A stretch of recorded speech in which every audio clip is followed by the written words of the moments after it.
આશાપુરી માં એટલે કે તમારા મનની તમામ આશાઓને પૂર્ણ કરતા માતાજી એટલે માં આશાપુરા. હા મિત્રો, આજે આપણે આવી ગયા છે આણંદ જિલ્લાના સોજિત્રા તાલુકાના એક નાનકડા એવા ગામમાં, તેનું નામ પીપળાવ ગામ છે. પીપળાવ ગામમાં આવેલું માં આશાપુરા માતાનું મંદિર આજે પણ પોતાના પરછાવથી ખૂબ જ પ્રખ્યાત થયેલ છે. તો આજે આપણે દર્શન કરીશું માં આશાપુરા માતાના.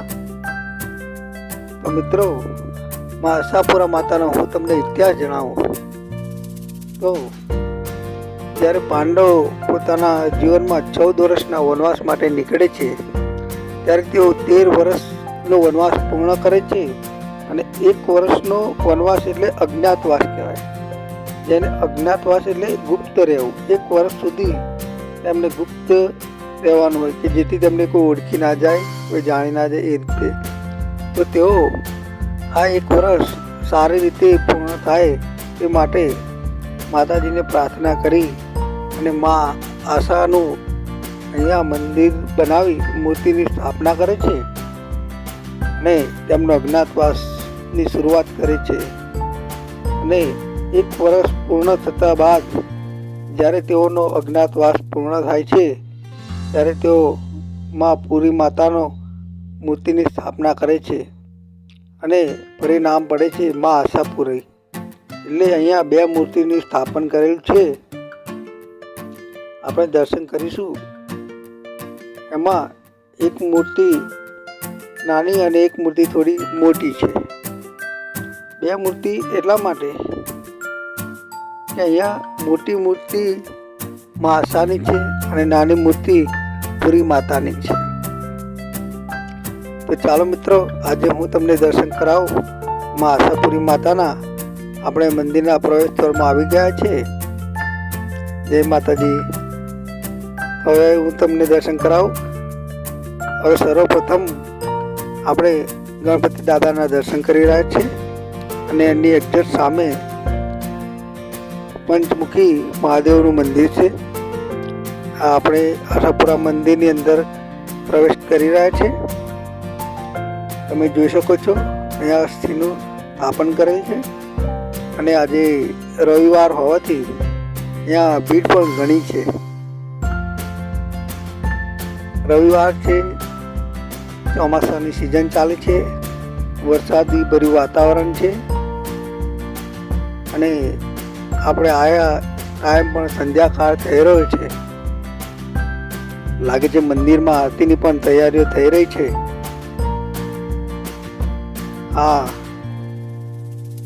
પૂજારી શ્રી આરતીની તૈયારીઓ કરી રહ્યા છે.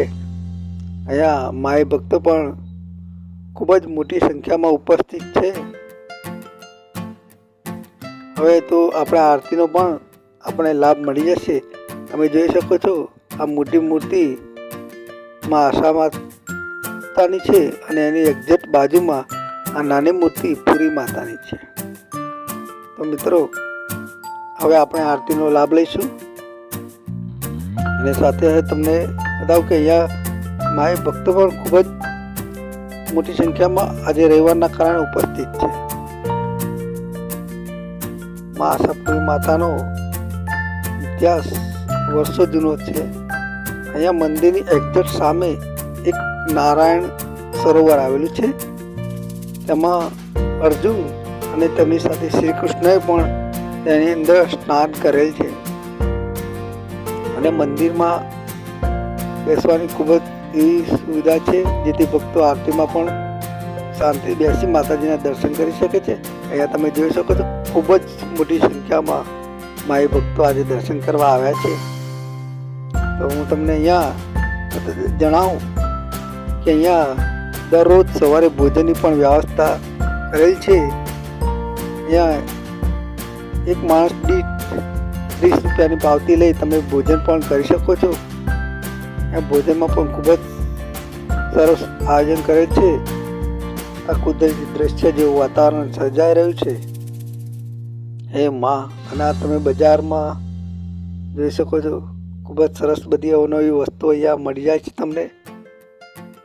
અને અહીંયા તમને એક ખાસ વાત જણાવો કે જ્યારે બી તમે અહીંયા આવો દર્શન કરવા ત્યારે અહીંની એક પ્રખ્યાત વસ્તુ છે જે કહેવાય છે મહાકાળી નાસ્તા હાઉસના દાબડા. હા મિત્રો, અહીંના દાબડા ખૂબ જ પ્રખ્યાત છે. જ્યારે બી તમે અહીંયા આવો તો દાબડા ખાવાનું ના ભૂલતા, કારણ કે અહીંના દાબડાનો ટેસ્ટ સુપર છે મિત્રો, ખરેખર. અમે પણ અહીંયા દાબડાનો ટેસ્ટ કરી રહ્યા છીએ. ખૂબ જ સરસ ગરમા ગરમ દાબડાનો આપણે નાસ્તો પણ કરી લીધો છે. તો આશા રાખું છું તમે પણ અહીંયા આવજો, મા આશાપુરા માતાએ દર્શન કરજો.